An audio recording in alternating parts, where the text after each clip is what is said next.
Oh.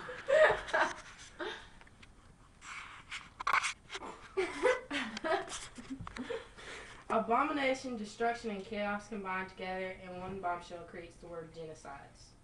These leading massacres have been occurring for decades now, but how did they become so outrageously strong and unstoppable? First, let us start with the definition, splitting this word down the middle using the prefix "gena" and the suffix "side." Gena comes from the Greek word for race or tribe, while side is Latin for killing. The man that fathered this word would be Raphael Lincoln, a Polish-Jewish lawyer who was born in 1900s. When the German army invaded Poland, he had to evacuate from Europe in the end, reaching security in the U.S., where he took up a teaching position at the popular Duke University. Joining a team of Americans, Lincoln worked to prepare the Nuremberg trials, where he was attempting to get the word genocides, including an indictment against the Nazi leadership. But the verdict at Nuremberg did not cover peace attacks against groups, only crimes committed in conjunction with an aggressive war. While in Nuremberg, Lincoln also learned of the death of 49 members of his family, including his parents that suffered through the concentration camps, the Warsaw Ghetto, and the death marches. After years of working to have the word genocides publicly known, on December 9, 1948, in the shadow of the Holocaust, due to the tireless efforts of Lincoln himself, the United Nations approved the Convention on the Prevention and Punishment of the Crime of the Genocide. This convention established genocides as an international crime nations undertake to prevent and punish for the rest of Lincoln's life, dedicated to making genocides known by urging nations to pass legislation supporting conventions. September 2nd, 1998, the dream of Lincoln became true. The International Crime Tribunal for Rwanda established the United Nations issued the world's first conviction for the crime of a genocide. A man by the name of John Paul was judged of being guilty of the genocide, crimes against humanity, acts engaged in the Warsaw while being the mayor of Rwandan town. Born in 1953, John Paul was a well-respected leader in his community, considered a man of high morals, intelligence, and integrity. Elected in 1991 as the local president of the Democratic-Republican movement.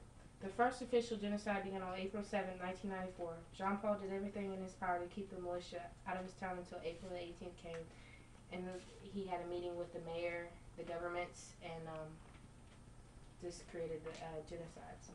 Rwanda's war between the Tutsis and Hutu, leaving it as the Tutsi as a higher class group. To distinguish the Hutu, they were presented identity cards by the Belgians. After several decades, the Tutsi and Hutu have been at war, even leading up to the killing of the Hutu president. In July 18, 1994, the significance of a 100-day war left anywhere from 800,000 to 1 million Tutsis and moderate Hutsus being slaughtered. As the war started to reside, John Paul escaped to the Democratic Republican of the Congo, then later to Zambia, where he arrested in October 1995, and this led to a life sentence in jail at the Mali Convention. Another destruction that led the world was Pol Pot. He came to power in the 1970s. This and his army, considered as the Khmer Rouge, an offshoot of the CPK founded in 1951, began to taking the majority of Cambodia. The CPK was originally closely allied with the Communist Vietnam. Ethnic tension increased with the Vietnamese and Cambodians. Between 1970 and 1973, U.S. forces dropped the 3 times the quantity of explosives on Cambodia than they dropped on Japan in World War II. By 1975, war had exhausted the Cambodians and made them frustrated by the pro-American government, creating a perfect opportunity for the Khmer Rouge to seize total control. On April 17, 1975, the Khmer Rouge entered the capital, declaring April to be the year of zero. After seizing power, the Khmer Rouge outlawed the family, education, religion, books, healthcare, holidays, art, music, markets, and technology. Cambodians were ordered to produce an impossible 1 ton of grain per acre. Rice paddies became well known as the killing fields because of the working condition. Expendable citizens were forced to work 12-hour days without adequate food or rest. Those who could not keep up with the Khmer Rouge demands were forced to dig their own graves and then executed.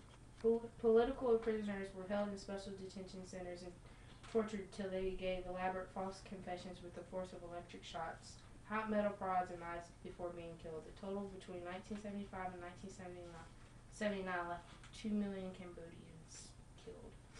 Throughout the world, genocides reside, a complete annihilation of a society simply because of appearance or belief. Many people to this day think that the Holocaust is the only genocide, but it is only one of the most publicized. Agonizing pain, suffering, and humiliation millions of people had to face for no apparent reason at all, forced as slaves and then even dug their very own graves. Let us not be completely oblivious of what stands outside of our nation, but learn more of how precious our lives really are. Some of the references used were genocideprevention.com and ushmm.org. Thank you.